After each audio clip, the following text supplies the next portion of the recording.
Now that you've listened to the start of this secret, I must ensure that you remember it. What was the main definition of culture until the late 18th century and early 19th century?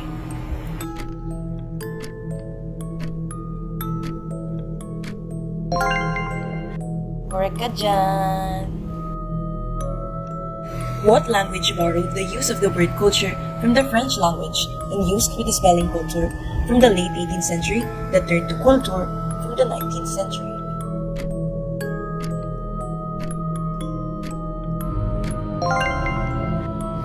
Ang galing! Good job, pal. Here's the key. Go open the other doors. Keep sleeping.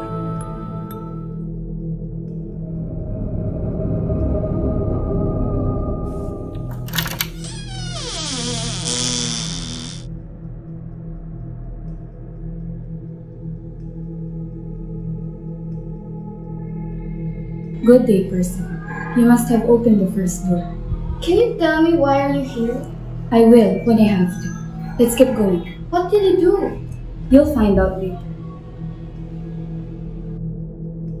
The evolution of the word popular. The primary function of word is to communicate meaning or convey ideas, right? However, as a word evolves from its origin, it changes and may mean something different from what the original did. For instance, when you say the word sick, it could mean that you are pertaining to a person that is not feeling well. But in this present time, it is also considered as a slang that is on a positive note. It means awesome or something really amazing. Now that the word culture has already been discussed, let us now move on to the word popular. When we hear the word popular, the first thing that comes to mind is that a lot of people are interested about a certain thing. Sikat, ika nga nila. However, when we go back to its roots, in the 15th century, popular came from the Latin word popularis, and it was actually a legal and political term. Who would have thought? It means belong to the people or for the people. In legal context, an action popular referred to any lawful, accessible to or initiated by members of the broader public. As per the Oxford English Dictionary, during the early 16th century, popular denoted the common people or those of lowly birth, contrasting with the aristocracy. However, by the late 16th century, the connotation of the term evolved to include negative associations like low and vulgar. Later, in 1608, this started the emergence of popular with a positive connotation, signifying that something was favored, accepted, and pleasing to many individuals. In the mid-20th century, there emerged a significant change in how popular songs and art were described, with the term pop becoming prevalent. This shift reintroduced a spectrum of meanings associated with the term, ranging from negative to positive connotations. However, this abbreviation, according to Williams, gave a lively informality but opened it more easily to a sense of the trivial. Nonetheless, the usage of pop in context of sudden lively movements seem appropriate and aligns with common understanding.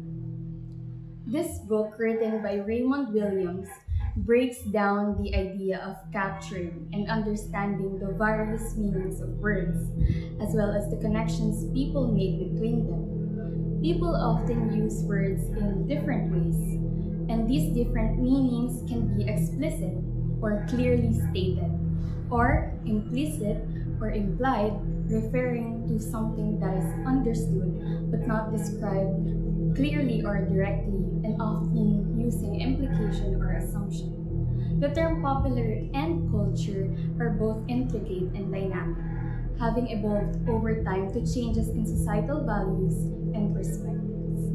Williams meticulously explored the historical evolution and usage of these terms, delving into the complexities of language and the multitude of interpretations they can elicit. Now that I've told you what I knew, I must not let you leave empty-handed. Is it true or false? Does the term popular come from the Latin word popularis, which means belonging to the people?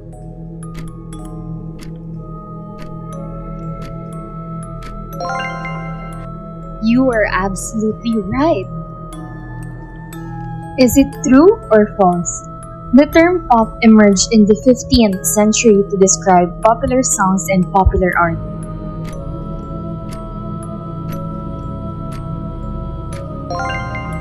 Slade, perfect.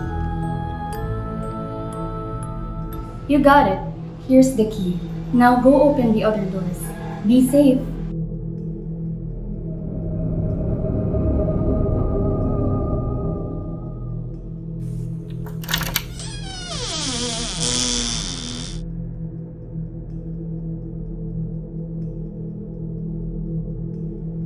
Hello, Wanderer.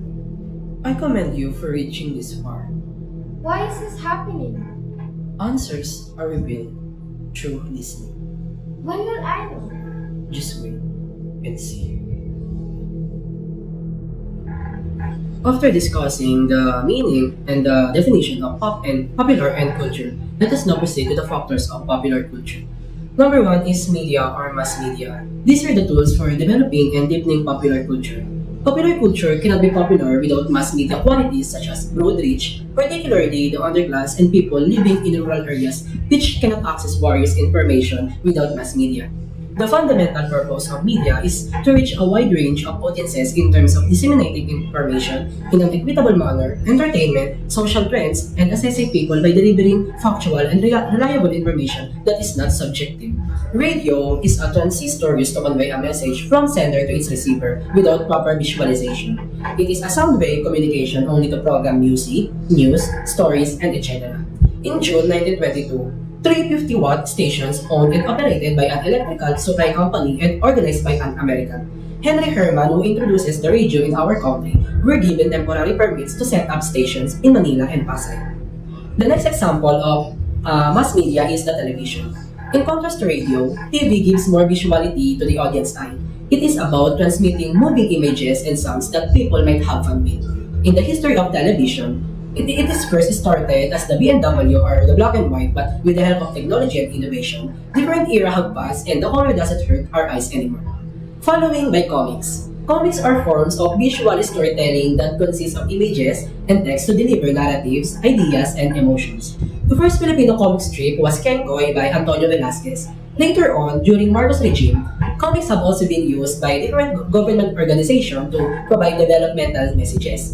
And up until this day, this is very popular. Many people use comics to provide comprehensive visualization and convey the messages that emotions, opinions, and ideas are being seen. Moving forward to the film or cinema, it is the production or an industry where they publish movies that creating moving images to the eyes of the audiences, just like a television. But cinema is just like being in a theater where you come inside, then there's a big projector to portray the movie. And this provides entertainment, joy, actions, realization, moral lessons, and struggle that everyone can relate to. And in 1909, two Americans, Yearsley and Gross, produced the first two locally made feature films, both focused on the life of Jose Rizal, and the first full-length film, A Jose Nepomucelo's Dalagang Bukid, published in 1919. Moving forward to the popular magazine. A magazine is a publication that is typically tied together and printed on glossy paper with essays, images, graphics, and ads. A vast array of subjects are covered by magazine such as news, politics, entertainment, sports, fashion, lifestyle, and technology. And the popular magazine was Liwayway, founded in 1923. Last example of mass media is the pop music. This originally came from American, but Filipinos, being creative, they transformed it into their own by formulating own hymn, melody, lyrics, but tone is an exception because it is most likely adopted by the foreign. And by then, the famous pop music were love songs, street songs, children's nonsense songs, zarzuelas, and condiments, which used to express music and being harmonized by its melody, which gives calmness and relaxation to the ears of the listener. One of the examples is The River Flows in You by Ryuma, originated by the country of Korea, but in a Philippine country, the sound was used and transformed into a Tagalog street song which is Alaala by Hangbog ng Sub Pro Crew.